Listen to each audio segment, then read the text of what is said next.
அடுப்பு பக்கமே போகாமல் ப்ரிசர்வேட்டிவ்ஸ் எதுவும் ஆட் பண்ணாமல் கலர் சுகர் எதுவுமே ஆட் பண்ணாமல் ரொம்ப ஹெல்த்தியாக வீட்லேயே ஸ்வீட் ஷாப் ஸ்டைலில் ஒரு சூப்பரான பர்ஃபி தான் இன்றைக்கி பார்க்க போகிறோம். அதுவும் அவ்வளோ டேஸ்ட், வாயில் வச்சோடனே கரையிற மாதிரி ஒரு சூப்பரான டெம்டிங்கான பர்ஃபி தான் இன்றைக்கி பார்க்க போகிறோம். கண்டிப்பாக உங்கள் வீட்டில் ட்ரை பண்ணி பாருங்கள். இதை வந்து லட்டுவாக கூட செஞ்சு சூப்பராக இருக்கும்.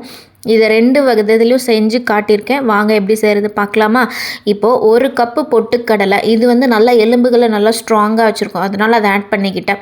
சர்க்கரைக்கு பதில் 3/4 கப்பு டைமண்ட் கல்கண்டு, அப்படி இல்லைன்னா மிஸ்ட்ரின்னு சொல்லுவாங்க, நார்மல் கல்கண்டு, அதை ஆட் பண்ணிக்கோங்க. ஒரு 1/4 டீஸ்பூன் மட்டும் ஏலக்காய் பவுடர் ஆட் பண்ணிக்கோங்க. அது கூட பார்த்திங்கன்னா ஒரு 5-6 முந்திரி ஆட் பண்ணிக்கோங்க. அதுக்கப்புறம் ஒரு 10லேருந்து 15 பாதாம் இருக்கலாம், அதுவும் ஆட் பண்ணிக்கோங்க. இப்போ எல்லாத்தையும் வந்து மிக்ஸி ஜாரில் எவ்வளோ நைஸாக அரைக்க முடியுமோ அவ்வளோ நைஸாக பவுடர் பண்ணிக்கோங்க. ஒரு 2 மினிட்ஸ்லேயே மிக்ஸி ஜார்லேருந்து நைஸாக பவுடர் ஆகிடும். இப்போ பாருங்கள், நைஸாக பவுடர் ஆகிடுச்சு. இப்போது இது ஒரு பவுலில் ட்ரான்ஸ்ஃபர் பண்ணிக்கலாம். பவுலில் ட்ரான்ஸ்ஃபர் பண்ணுறதுக்கு அப்புறமா ஒரே ஒரு நல்லா பழுத்த மேங்கோ எடுத்திருக்கேன், பங்கனப்பள்ளி எடுத்திருக்கேன். இது வந்து நம்ம தோல் சீவி அப்படி க்ரஷ் பண்ணிக்கலாம் மிக்சியில், அப்படி இல்லைன்னா இந்த மாதிரி நீட்டாக உள்ளே வச்சு கத்தியில் இந்த மாதிரி கீறிட்டு ஜஸ்ட்டு ஃப்ளஷ்ஷு மட்டும் எடுத்துக்க போகிறோம். இது வந்து ஃப்ளேவருக்காக, கலருக்காக ப்ளஸ் டேஸ்ட்டுக்காகவும் இதை ஆட் பண்ணுறோம். இப்போ பார்த்திங்கன்னா இந்த மாம்பழம் இருக்குல்ல, அந்தோட ஃப்ளஷ்ஷை மட்டும் எடுத்துக்கிறோம், தோல் இல்லாமல் ஃப்ளஷ் மட்டும் எடுத்துக்கிறேன். இதை வந்து இன்னும் கொஞ்சம் டேஸ்ட்டை என்ஹான்ஸ் பண்ணுறதுக்கு நம்ம வந்து கொஞ்சமாக தேங்காய் பால், திக்கான தேங்காய் பால் எடுத்திருக்கேன். நம்ம அடுப்பு பக்கமே போகாமன்னு சொல்லியிருக்கோம்ல, அப்படி உங்களுக்கு வேணும்னா பால் காய்ச்சி ஆற வச்சு எடுத்துருக்கலாம். நான் வந்து தம்ப்நெயிலுக்கு ஏற்ற மாதிரி நான் வந்து தேங்காய் பால் நேச்சுரலாக இருக்கிறது எடுத்து ஆட் பண்ணியிருக்கேன். இப்போது தேங்காய் பால் கூட இந்த மேங்கோ நல்லா பேஸ்ட் பண்ணிவிட்டு அந்த பேஸ்ட்டை கொஞ்சம் கொஞ்சமாக இதில் ஆட் பண்ணிக்கோங்க. இப்போ ஆட் பண்ணிவிட்டு நல்லா ஈவனாக மிக்ஸ் பண்ணிக்கோங்க. இப்போ பார்த்தீங்கன்னா நான் வந்து 1 கப்பு பொட்டுக்கடலை ஆட் பண்ணது கூட இந்த மாம்பழம் 1 மாம்பழம் ஃபுல்லாக ஆட் பண்ணியிருக்கேன். ஸோ அதனால் நான் கலக்கிட்டே வரும்போது எனக்கு பார்த்திங்கன்னா கொஞ்சம் தண்ணி ஆகிடுச்சு.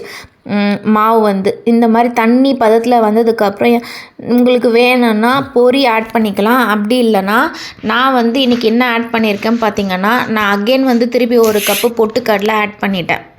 இந்த பொட்டுக்கடலை 1 கப்பு பவுடர் பண்ணிவிட்டு அதையும் அதில் மிக்ஸ் பண்ணிக்கிட்டேன். ஏன்னா வந்து மாவு வந்து கொஞ்சம் தண்ணியாகிடுச்சு. ஸோ அதனால் வந்து அகெயின் 1 கப்பு பொட்டுக்கடலை ஆட் பண்ணிவிட்டு, ஸோ நீங்கள் அரைக்கும்போது 2 கப்பு பொட்டுக்கடலைக்கு 3/4 கப்பு மிஸ்ட்ரி ஆட் பண்ணிக்கணும். அதாவது டைமண்ட் கல்கண்டோ இல்லை நார்மல் கல்கண்டோ ஆட் பண்ணிக்கிட்டிங்கன்னா கரெக்டாக இருக்கும். இதுக்கப்புறம் பார்த்திங்கன்னா மாவை வந்து நல்லா பிசைங்க. எவ்வளோ சாஃப்டாக பிசையணுமோ அவ்வளோ சாஃப்டாக பிசைங்க. கிட்டத்தட்ட வந்து நம்ம உள்ளங்கையில் இப்படி அழுத்துனா அது வந்து உள்ளே போகணும், சாஃப்டாக போகணும், ரொம்ப கஷ்டப்பட்டு போகக்கூடாது. அதுதான் வந்து கரெக்டான பதம் இதுக்கு. இப்போ பார்த்திங்கன்னா இந்த நல்லா பிசைஞ்சிட்டு ஒரு 10லேருந்து 15 நிமிஷம் நல்லா கை போட்டு நல்லா பிசைஞ்சிட்டேன். அப்படிலாம் சப்பாத்தி கல்லில் போட்டு பிசைஞ்சிக்கோங்க. இந்த மாதிரி கொஞ்சமாக எடுத்து லட்டுவாக வந்து நான் ஆட் பண்ணி வச்சுட்டேன், அதாவது ரவுண்ட் பண்ணி வச்சுக்கிட்டேன். இப்போது கொடுத்துருக்குற அந்த மாவை வந்து நான் ஸ்கொயர் ஷேப்பில் வரத்துக்காக செட் பண்ணுறேன். உங்கள்கிட்ட ஸ்கொயர் பாக்ஸ் இருந்துச்சுன்னா அதில் ஆட் பண்ணிவிட்டு செட் பண்ணிக்கோங்க. நான் வந்து சப்பாத்தி கல் இல்லாததுனால நான் வந்து இந்த மார்பிள்லே ஆட் பண்ணிட்டேன், கிரானைட்டில் ஆட் பண்ணிவிட்டு நல்லா லெவல் பண்ணிக்கிட்டேன். அதுக்கப்புறமா ஒரு லெவல் பண்ணதுக்கப்புறம் ஒரு ஸ்கொயர் ஷேப்பில் இருக்கிற ட்ரேயில் அதை வந்து நான் செட் பண்ணி வச்சுக்கிட்டேன் இந்த மாதிரி.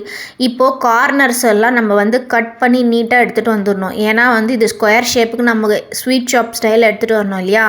ஸோ அதனால் ஓரத்தில் இருக்கிறதெல்லாம் வந்து எடுத்துட்டேன்.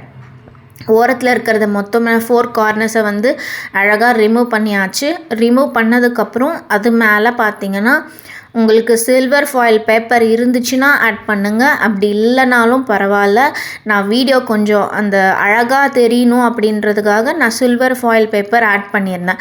உங்கள்கிட்ட இருந்துச்சுன்னா ஆட் பண்ணுங்கள், அப்படி இல்லைன்னா சாப்டு நட்ஸ் எதுனா ஆட் பண்ணிக்கோங்க, லைக் பாதாம், கேஷ்யூ, பிஸ்தா எதுனா இருந்துச்சுன்னா மேலே அழகாக ஆட் பண்ணிவிட்டு அதுக்கப்புறம் பார்த்திங்கன்னா நைஃபை வச்சு இந்த மாதிரி கட் பண்ணிக்கோங்க டிசைர் ஷேப்பில்.